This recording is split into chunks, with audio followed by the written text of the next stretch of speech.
Assalamualaikum warahmatullahi wabarakatuh. Halo teman-teman, apa kabar kalian? Semoga kalian tetap dalam keadaan baik-baik saja ya. Hari ini kembali lagi bersama saya Kak Sarah. Hari ini kita akan kembali belajar bersama untuk membahas tentang bank sentral dan sistem pembayaran. Tentu saja kedua istilah ini menjadi hal yang tidak asing lagi bukan di telinga kalian? Tetapi kalian pasti ingin mengetahui lebih jauh tentang arti dan makna dari kedua istilah ini. Untuk itu, yuk simak penjelasannya. Pada video kali ini kita akan membahas tentang bank sentral dan sistem pembayaran. Ada beberapa hal yang menjadi kompetensi dasar yang harapannya bisa kita capai dalam pembahasan kali ini. Yang pertama adalah teman-teman semuanya diharapkan untuk dapat mendeskripsikan bank sentral, sistem pembayaran, dan alat pembayaran dalam perekonomian Indonesia. Dan yang kedua, teman-teman semuanya juga diharapkan untuk dapat menyajikan peran bank sentral, sistem pembayaran, dan alat pembayaran dalam perekonomian Indonesia. Namun khusus untuk video kali ini, kita hanya akan membahas tentang dua hal saja, yaitu bank sentral dan sistem pembayaran. Sedangkan untuk alat pembayaran akan kita bahas pada video selanjutnya ya. Apa saja sih yang akan kita bahas pada video kali ini? Ada 8 hal yang akan kita bahas. Yang pertama adalah pengertian bank sentral, yang kedua adalah fungsi bank sentral, yang ketiga adalah wewenang, tugas, dan tujuan bank sentral, yang keempat adalah independensi bank sentral, yang kelima stabilitas sistem keuangan, yang keenam pengertian sistem pembayaran, yang ketujuh peran Bank Indonesia terhadap sistem pembayaran, dan yang kedelapan adalah penyelenggaraan sistem pembayaran oleh Bank Indonesia. Nah, memasuki pembahasan yang pertama, apa sih yang dimaksud dengan bank sentral? Bank sentral merupakan badan keuangan yang pada umumnya dimiliki oleh pemerintah, yang mana bank sentral ini bertugas untuk mengatur kestabilan badan keuangan serta menjamin kegiatan badan-badan keuangan tersebut agar dapat menciptakan tingkat kegiatan ekonomi yang tinggi dan stabil. Nah, teman-teman semuanya pasti sudah tahu bukan bahwa bank sentral yang ada di Indonesia namanya adalah Bank Indonesia. Dan menurut Undang-Undang Nomor 3 Tahun 2004 tentang Bank Indonesia, di sana disebutkan bahwasannya Bank Indonesia adalah lembaga negara yang independen dalam melaksanakan tugas dan wewenangnya, bebas dari campur tangan pemerintah ataupun pihak lain, kecuali untuk hal-hal yang secara tegas diatur di dalam undang-undang. Nah, kemudian Bank Sentral juga memiliki berbagai fungsi.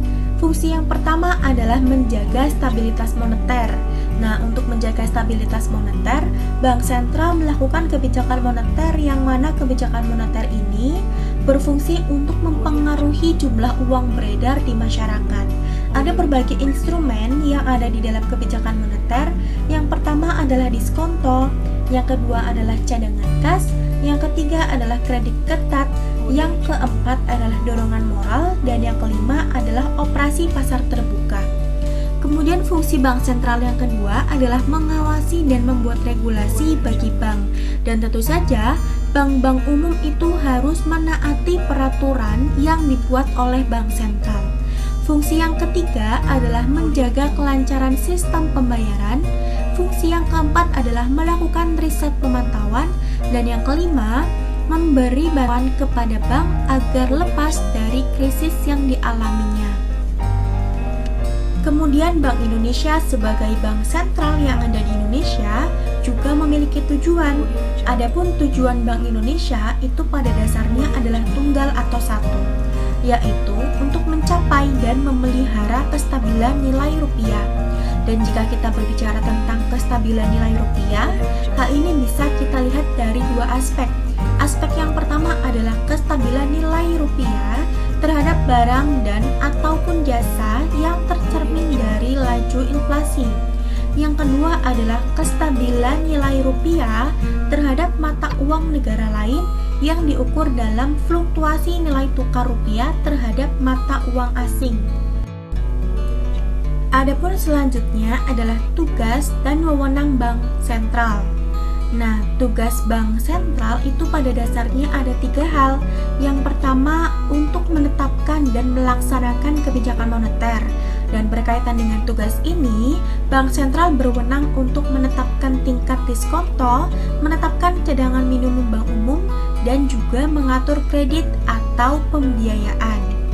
Dan tugas yang kedua, yaitu adalah mengatur dan menjaga kelancaran sistem pembayaran. Dan untuk melaksanakan tugas ini, bank sentral berwenang untuk menetapkan penggunaan instrumen pembayaran, melaksanakan dan memberikan persetujuan atau izin penyelenggaraan jasa sistem pembayaran, serta mewajibkan penyelenggara jasa sistem pembayaran menyampaikan laporan kegiatannya. Kemudian tugas yang ketiga adalah untuk mengatur dan menjaga stabilitas pembayaran. Nah, untuk menjalankan tugas ini, bank sentral berwenang untuk merumuskan kebijakan makroprudensial atau sistem keuangan secara keseluruhan, melakukan monitoring sistem keuangan, serta memfasilitasi perluasan akses keuangan. Nah, selanjutnya berkaitan dengan independensi bank sentral. Nah, pada dasarnya, independensi ini bermakna kebebasan dari pengaruh, instruksi atau pengarahan, atau kontrol dari pihak yang lain. Nah, kemudian seorang ahli ekonomi bernama Mayer menyebutkan bahwa makna dari independensi bank sentral adalah independensi bank sentral sebagai kebebasan dari pengaruh, instruksi atau pengarahan, serta kontrol baik dari badan eksekutif maupun badan legislatif. Nah, kebebasan bagi bank sentral ini tentu saja bertujuan untuk mencapai kestabilan sistem keuangan di suatu negara. Nah, kemudian kita juga perlu mengetahui tentang stabilitas sistem keuangan. Apa sih stabilitas sistem keuangan itu? Stabilitas sistem keuangan merupakan suatu kondisi yang memungkinkan sistem keuangan nasional berfungsi secara efektif dan efisien, serta mampu bertahan dari kerentanan internal dan eksternal, sehingga alokasi sumber pendanaan atau pembiayaan dapat berkontribusi pada pertumbuhan dan stabilitas perekonomian nasional. Adapun sistem keuangan itu sendiri terdiri atas lembaga keuangan, pasar keuangan, infrastruktur keuangan, serta perusahaan non-keuangan dan rumah tangga yang tentu saja saling berinteraksi. Kemudian, apa ya yang dimaksud dengan sistem pembayaran? Sistem pembayaran merupakan sistem yang mencakup seperangkat aturan, lembaga, dan mekanisme yang digunakan untuk melaksanakan pemindahan dana guna memenuhi suatu kewajiban yang timbul dari suatu kegiatan ekonomi. Kemudian, sistem pembayaran itu terdiri atas alat pembayaran, mekanisme clearing, hingga penyelesaian akhir. Kemudian pihak-pihak mana saja ya yang terlibat dalam sistem pembayaran? Adapun pihak-pihak yang terlibat dalam sistem pembayaran antara lain adalah bank, lembaga keuangan non-bank, penyelenggara transfer bank, perusahaan pengalihan, dan bank sentral. Nah, kemudian peran Bank Indonesia terhadap sistem pembayaran itu apa saja sih? Nah, adapun peran Bank Indonesia terhadap sistem pembayaran, yang pertama adalah peran regulator. Nah, dengan peran ini, Bank Indonesia berperan untuk membuat peraturan yang mendukung kelancaran sistem pembayaran. Peran yang kedua adalah peran perizinan, yang mana Bank Indonesia berperan untuk memberikan izin kepada pihak yang terlibat dalam pelaksanaan sistem pembayaran. Peran yang ketiga adalah pengawasan. Bank Indonesia melakukan pengawasan atas sistem pembayaran agar kegiatan pembayaran berjalan dengan lancar. Yang keempat, Bank Indonesia berperan sebagai operator. Dalam hal ini, Bank Indonesia menyediakan layanan sistem pembayaran, yaitu Bank Indonesia Real Time Gross Settlement dan Sistem Clearing Nasional Bank Indonesia.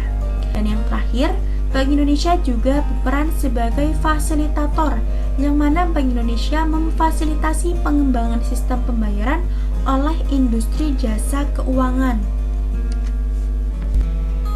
Nah, kemudian Bank Indonesia sebagai bank sentral juga menyelenggarakan sistem keuangan. Adapun penyelenggaraan sistem keuangan oleh Bank Indonesia ada 3 bentuk. Yang pertama adalah Bank Indonesia Real Time Gross Settlement, yang mana ini merupakan sistem transfer dana elektronik antara peserta dalam mata uang rupiah, yang mana penyelesaiannya dilakukan seketika per transaksi. Yang kedua adalah Bank Indonesia Scriptless Securities Settlement System, yang mana merupakan sarana untuk mencatat dan menatausahakan transaksi surat berharga secara elektronik yang terhubung langsung antara peserta, penyelenggara, dan sistem BI RTGS.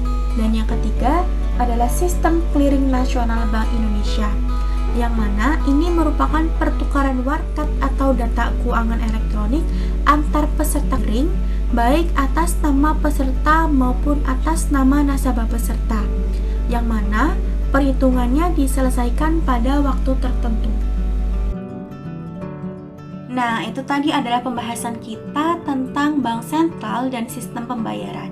Semoga dengan adanya video ini kita bisa menambah wawasan dan pengetahuan tentang hal yang kita bahas hari ini. Terima kasih sudah menonton video ini. Like jika suka dan dislike jika kalian tidak suka. Terima kasih dan sampai jumpa di video selanjutnya. Wassalamualaikum warahmatullahi wabarakatuh.